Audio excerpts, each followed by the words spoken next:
Welcome back, nerds.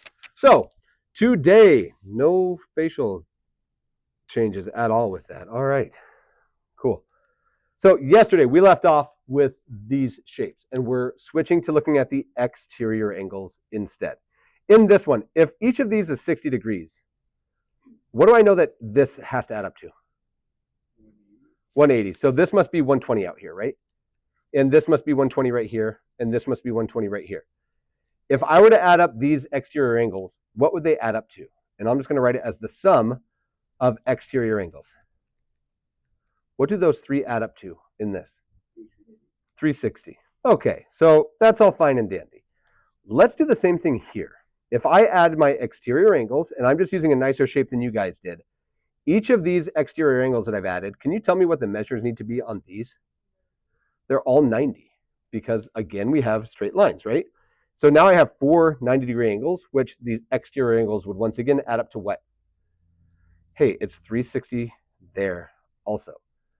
Now on this one, it winds up being 540 is the sum of the interiors. I just did 5 minus 2 times 180, and that gives me 540. If I divide that by 5, what do I get? I think it's 108, right?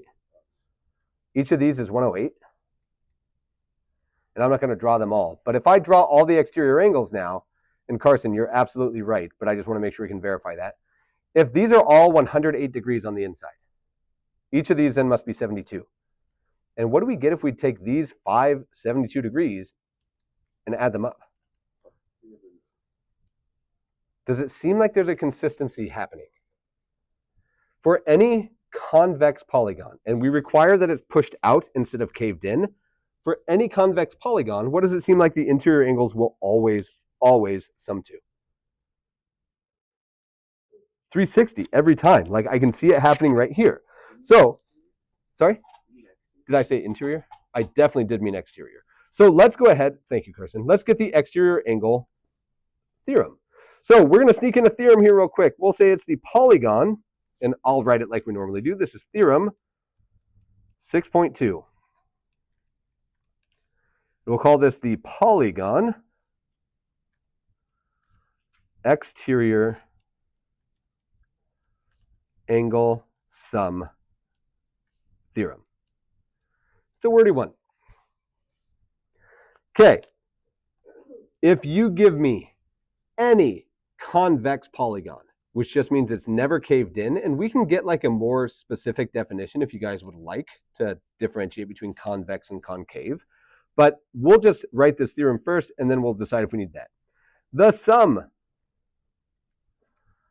of exterior angles, and I'm just going to shorthand that, XEXT, for any convex polygon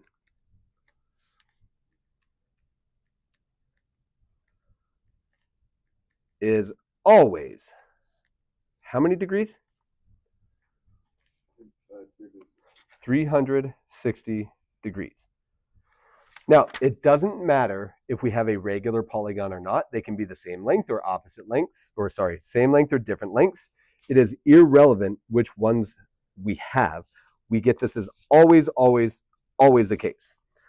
So what I would like us to do is I want us to do 1 or 2 quick problems dealing with this, and then I want to give you a little bit of time to work on stuff. Do we want a formal definition of convex and concave? Okay, I'm okay if not. What's the difference?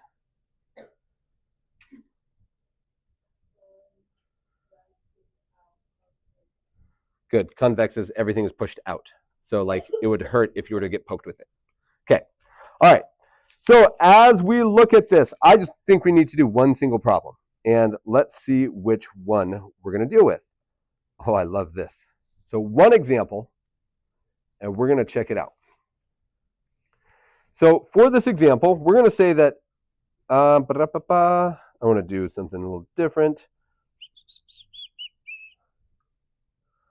A 12-gon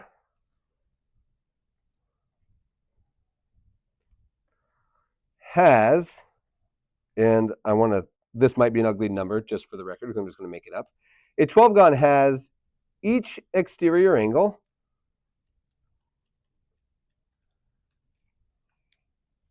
Ooh, and I got to think if I can make this work.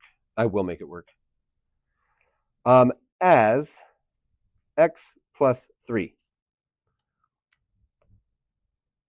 It might not make real sense, but the setup is going to work fine. I want us to find x if it is a regular 12gon. So kind of awkward wording here, but I just want to make sure that I'm combining a couple problems in the interest of time.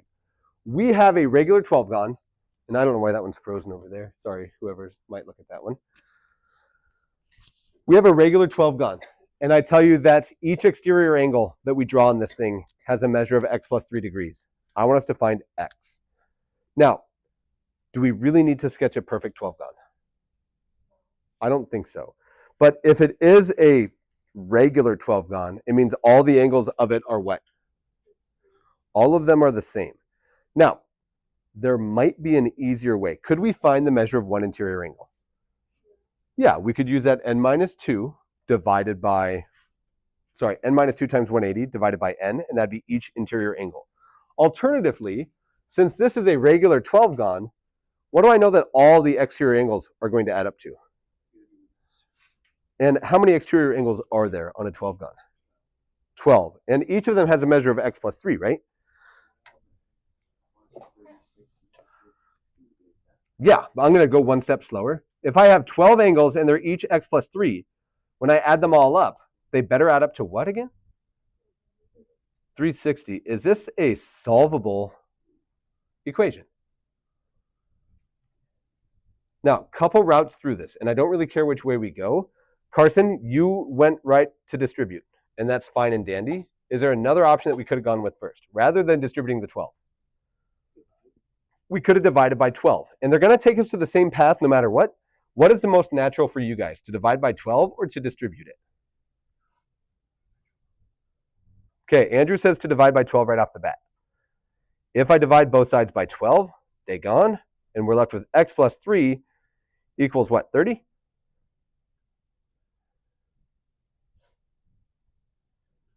And then one more step and we're done. Subtract 3 from each side, and we see that on each of these exterior angles, x must have been 27 the whole way through. And we can knock this problem out really quickly, really easily. It is worth noting that we could have gone through the whole process, and this is just a part of a 12gon. We could have found this angle and said, what does this have to be if this is x plus 3? We would have gotten the same answer. But using this theorem that it's always 360 saves us a ton of time. Does that seem doable to you guys? Okay, so super weird transition because I only need like 5 more minutes. We are going to pause here for now. I'm not going to end the video, not formally, but we're going to look at the assignment. I'm going to give us like 20 minutes, and we'll use our timer here in just a moment. But we'll go like 20 minutes of homework, and then we'll start the next section so that we have a head start on it. Cool. So for tonight,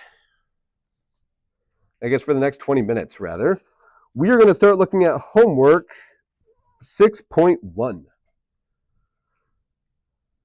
And then, Chiodi, just so you know, when you're doing this, like my name is Kyle Holloway. So if this is my page, and because I teach a lot of classes and I don't, like if people hand stuff in without names, it's so hard for me to find it. I want you to put your name on the very top left. And then this is third hour. So third geometry. And however you want to put it, you can put the date if you want. But then I also want the assignment. Homework 6.1. You will find waiting for you on page 254.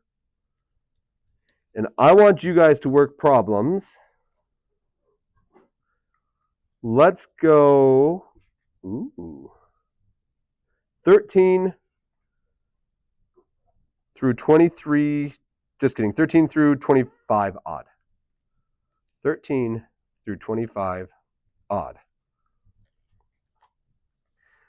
Okay, we're going to go about 20 minutes, and I'm just going to use this.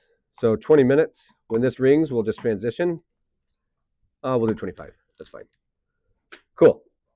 I don't think it'll actually take 25 minutes. We'll go 10 and then another 10. That's an easier way to go.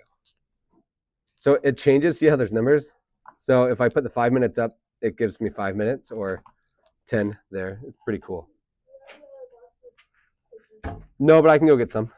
Okay. All right. And then Teody, just so you know, my homework is for completion. I want you to try it, but you don't get punished for not understanding it on the homework as long as you ask questions about it the next day. There's a 100% chance that I will collect this tomorrow for completion. Cool. All right.